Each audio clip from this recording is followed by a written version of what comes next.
मुंबईतील शिवतीर्थावरती आज मनसेच्या पाडव्या मेळाव्याचं आयोजन करण्यात आलेलं आहे आणि नाशिकमधून मनसैनिक जे आहेत ते आता थोड्याच वेळात मुंबईच्या दिशेने रवाना होत आहेत। मात्र या पाडव्या मेळाव्याचा जो उत्साह आहे तो आपल्याला मनसैनिकांमध्ये बघायला मिळतो आहे। या ठिकाणी जर आपण बघितलं तर आता मनसे कार्यालयाजवळ या ठिकाणी हे सर्व पदाधिकारी जे आहेत ते जमल्याचं एकंदरीत पाहायला मिळत आहेत। आपल्यासोबत या ठिकाणी मनसे नेते आहेत।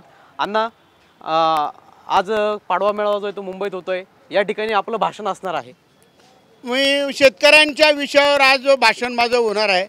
साहेबांनी मला संधी दिली, मी साहेबांचा खूप आभारी आहे आणि शेतकऱ्यांना न्याय कसा मिळेल या दृष्टीने साहेबसुद्धा आज आवाज करणार आहेत।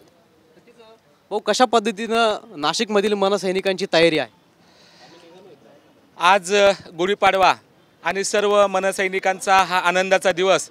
हिंदू जननायक माननीय राजसाहेब ठाकरे यांचे विचार ऐकण्यासाठी संपूर्ण नाशिक शहरातून जिल्ह्यातून अतिशय उत्साहाचं वातावरण आहे। साधारणतः अण्णांनी सांगितलं की आता 700 गाड्या आम्ही मुंबईच्या दिशेने आमच्या रवाना होत आहे आणि साधारणतः 8 ते 10 हजार कार्यकर्ते या सभेला नाशिकमधून जाणार आहे। अतिशय उत्साहाचं वातावरण आहे। नक्कीच आपल्यासोबत मनसे नेते आहेत। आणखी पाडवा मेळावा होतोय, विधानसभा निवडणुकीनंतर कुठेतरी आपल्याला पदाधिकाऱ्यांमध्ये जी आहे ती निराशा पाहायला मिळाली, मात्र आजच्या मेळाव्यानंतर पदाधिकाऱ्यांमध्ये काय उत्साह बघायला मिळेल? कधीच पदाधिकाऱ्यांमध्ये निराशा नव्हते, मनसे सैनिकांमध्ये कधी निराशा नव्हते। मनसे सैनिक नेहमीच ॲग्रेसिव्ह असतो, जनतेचे प्रश्न तो मार्गी लावत असतो आणि मला वाटतं हा पाडव्याचा हा मेळावा जो होणार आहे हा ऐतिहासिक मेळावा होणार आहे। नक्कीच आज काय आपल्याला ऐकायला मिळू शकतं? सन्माननीय राजसाहेबांचे विचार हे महाराष्ट्रासाठी किंवा देशासाठी एक महाराष्ट्राच्या राजकारणाला असेल किंवा देशाच्या राजकारणाला एक दिशा देणारे असतात। त्याचप्रमाणे मनसैनिकांमध्ये एक ऊर्जा आणि एक उत्साह असतो। त्या पद्धतीने आज सन्माननीय राजसाहेबांचे विचार ऐकण्यासाठी सर्व नाशिकचे पदाधिकारी जात आहे। अण्णा, संध्याकाळी जे राज ठाकरे यांची सभा होणार आहे या सभेकडे संपूर्ण राज्याचं लक्ष लागलेलं आहे, त्यामुळे राज ठाकरे काय बोलतात याकडे उत्सुकता जी आहे ती आपल्याला महाराष्ट्रातल्या प्रत्येक मनसैनिक असतील किंवा जनतेमध्ये बघायला मिळते। काय वाटतं, नवीन काय ऐकायला भेटेल? नाही, साहेबांना महाराष्ट्र माझा महाराष्ट्र घडवायचा आहे। महाराष्ट्रातील शेतकरी, कामगार, कष्टकरी, बेरोजगार यांना न्याय द्यायचा आहे।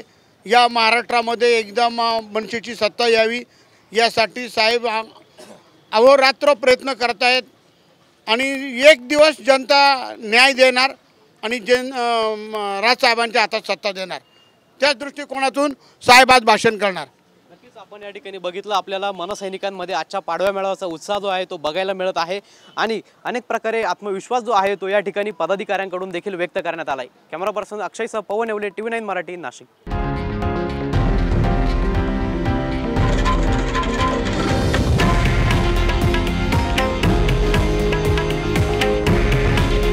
हे आहे देशातील नंबर 1 न्यूज नेटवर्क आणि आपण पाहत आहात TV9 मराठी। काळजी तुमची, हित महाराष्ट्राचं।